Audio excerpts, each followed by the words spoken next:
এমন ভক্ত আছে একবেলা খায়, একবেলা খায়, হ্যাঁ বেশি কথা বলে না কারোর সঙ্গে।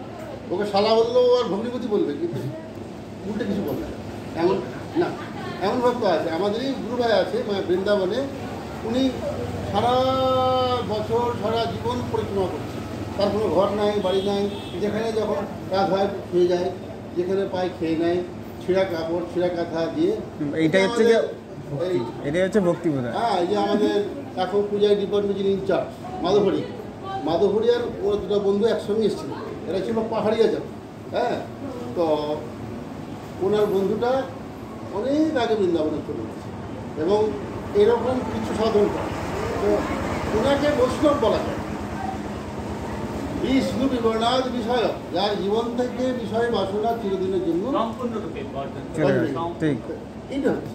তো মাধবহরি এখন বিষয় নিয়ে ব্যস্ত আছে, পেট ফুটে যাচ্ছে, বড় বড় ব্যাপার, এগুলো হাঁটছে, ভালো ভালো খাচ্ছে, টাকা চুরি করছে।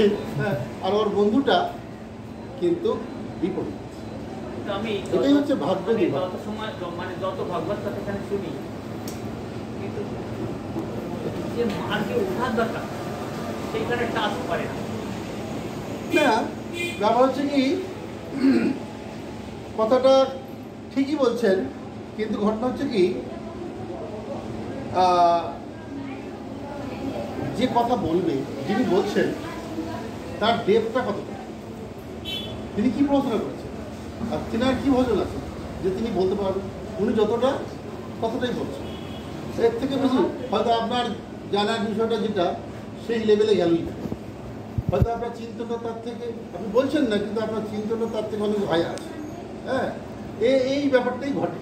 আর বিশেষ করে আমাদের মন্দিরে বৃন্দাবনে কয়েকজন মহারাজের কথা আমি শুনি, তারা অনেক উচ্চমানের, অনেক। হ্যাঁ, নিশ্চিত নিশ্চিত এইখানেরই একজন আছে, এই জায়গারই একজন আছে, বৈষ্ণব পদ দাস বাবাজি মহারাজ।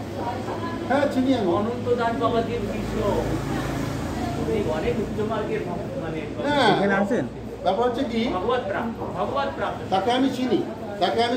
উনি আর আমি দুজনে একসঙ্গে হরিনামামিত ব্যাকরণ পড়াশোনা করছি, রাধাকুণ্ডে একই সঙ্গে। হ্যাঁ, তো অনন্তদাস বাবাজির এখন বর্তমান আচার্য উনি। হ্যাঁ, ভক্তদাস বাবা, ঠিক আছে। আমি এখন চিনি, কিন্তু তার মধ্যেও জীবনে অনেক ব্যাকরণ এখন আছে। এখন ঐশ্বর্যের পিছনে দৌড়াচ্ছি। হ্যাঁ, আপনার তো জানা নেই, কারণ আমার প্রচুর ভক্তরা, আমার অনুগামীরা, তার কাছে প্রায় 27 জন ভক্ত গত 1.5 বছর হলো দীক্ষা নিয়েছে তার কাছে। ওই বারাসাত লাইনে, বারাসাত গঙ্গার মাঝামাঝি একটা জায়গা আছে, কি যেন জায়গাটা, একসঙ্গে আমরা এই ভক্তি শাস্ত্রী পড়াশোনা করি। এই ভক্তি মানে এই হরিনামান্ত ব্যাকরণ, ভক্তি শাস্ত্রী উনি পড়েনি। তো গেলাম, আমার সঙ্গে দেখা ব্যবহার করতে হবে। তো আমাকে যখন বলা হলো যে প্রভু আপনি ভেতরে যান, গুরু মহাশয়ের কথা বলুন, আমি বলেছি আপনার কথা, তো বলেছেন ওনাকে পাঠিয়ে দিন। তা আমি গিয়ে তখন প্রণাম করলাম, মহারাজ আপনি কেমন আছেন, আমাকে চিনতে পারছেন আপনি?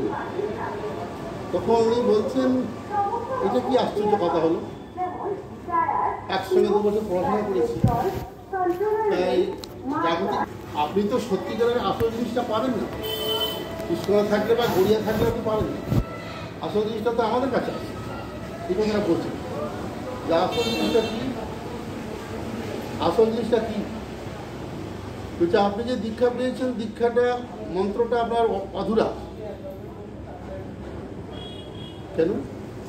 তাকে এই প্রশ্ন করলাম, এটা অধুরা কেন বলছেন? উনি আরও উপরে চলে গেলেন, ভক্তি সিদ্ধান্ত সাহেব ঠাকুর উনিও পাননি, আর প্রভুপাদও পাননি, তাহলে ওনারা কী দেবেন? যখন এই কথাটা বললেন, তখন আমি ভেতরে ভেতরে বুঝে গেলাম যে ইনি তো একটা অন্য জায়গায় চলে গেছে। তো ইনাকে কিছু বলতে হবে না, যে তুমি ভক্তি সিদ্ধান্ত ঠাকুর সম্বন্ধেও বলে দিলে, আর প্রভুপাদ সম্বন্ধে বলে দিলে, আর আমি সেই সময় তার মানুষ, এটা হতে পারে। তখন আমার সঙ্গে আমার কথা শুরু হয়ে গেল যে আপনার এই লাইনের যে মন্ত্রগুলো আপনি কোথা থেকে পেলেন, আপনি কোথা থেকে আবিষ্কার করলেন, এই মন্ত্রগুলো কে আবিষ্কার করেছেন? আপনার গুরু মহারাজ বাবাজিরা আবিষ্কার করেছে? আপনি যে আমাকে এই পরিতত্ত্ব ভজনের কথাটা বলছেন, পরিতত্ত্ব ভজন অর্থাৎ আমাদের দীক্ষা প্রণালীটা হচ্ছে এরকম যে গুরু বীজ গুরু গায়ত্রীর পরে গৌর বীজ গৌর গায়ত্রী থাকে, তারপরে নিত্যানন্দ বীজ নিত্যানন্দ গায়ত্রী থাকে, তারপরে কাম বীজ কাম গায়ত্রী থাকে, তারপরে রাধা বীজ